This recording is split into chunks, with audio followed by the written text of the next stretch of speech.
Sebenarnya di Indonesia nih banyak ulama atau pemuka agama yang berpikiran lurus.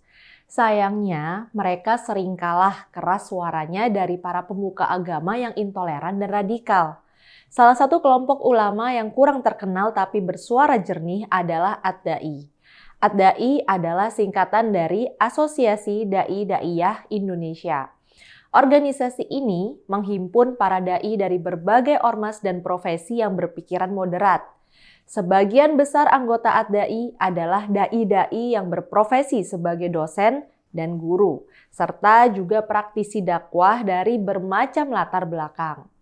Beberapa hari yang lalu, mereka mengeluarkan bantahan terhadap cara pandang kelompok radikal yang bilang bencana alam di Indonesia terjadi akibat pemerintah tidak menerapkan sistem khilafah.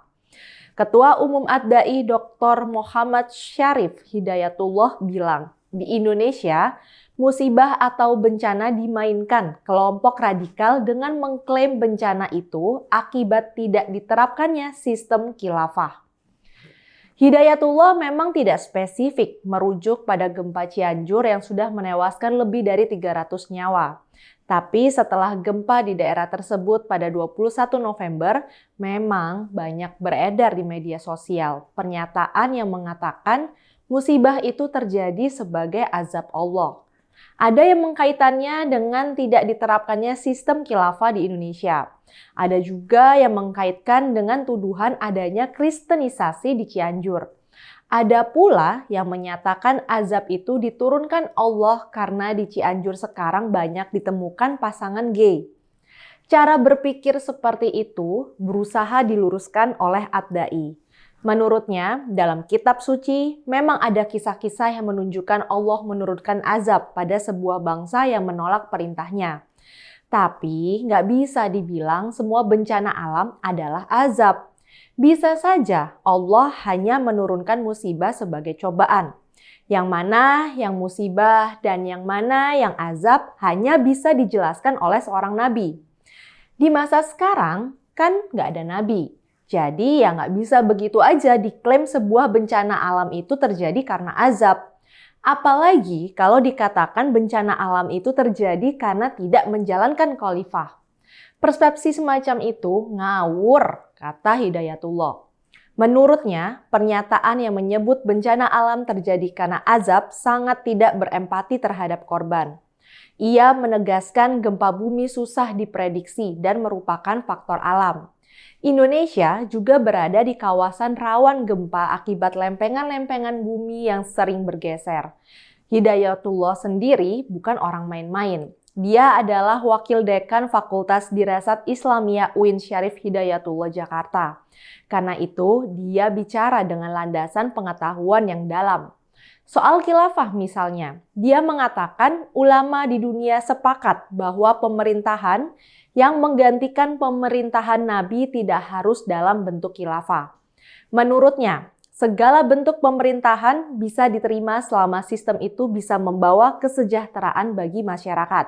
Apa yang dilakukan Ad-Da'i ini sangat penting buat Indonesia. Selama ini memang seringkali menyebar ajaran-ajaran terkesan memanipulasi agama.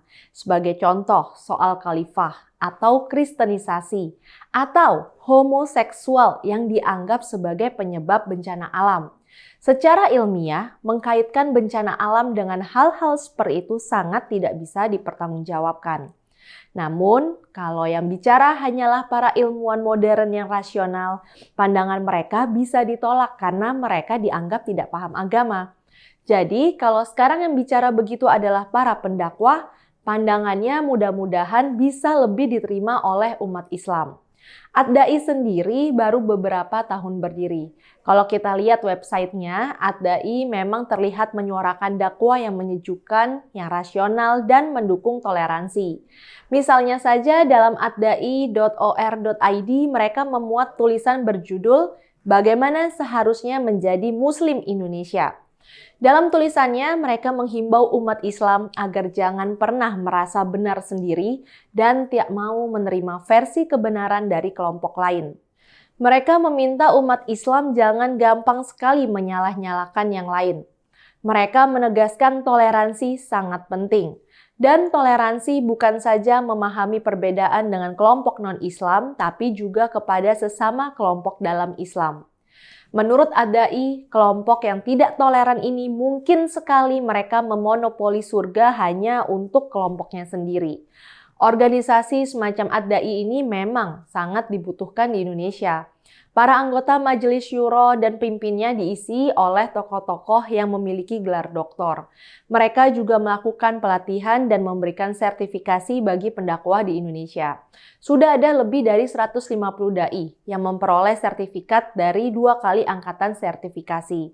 Pada kegiatan sertifikasi dai, seorang dai diuji kemampuan ilmu agama, kemampuan dalam berdakwah, dan wawasan kebangsaannya. Kalau saja Ad-Da'i bisa terus mengembangkan sayapnya, rasanya kita bisa optimis dengan masa depan Indonesia.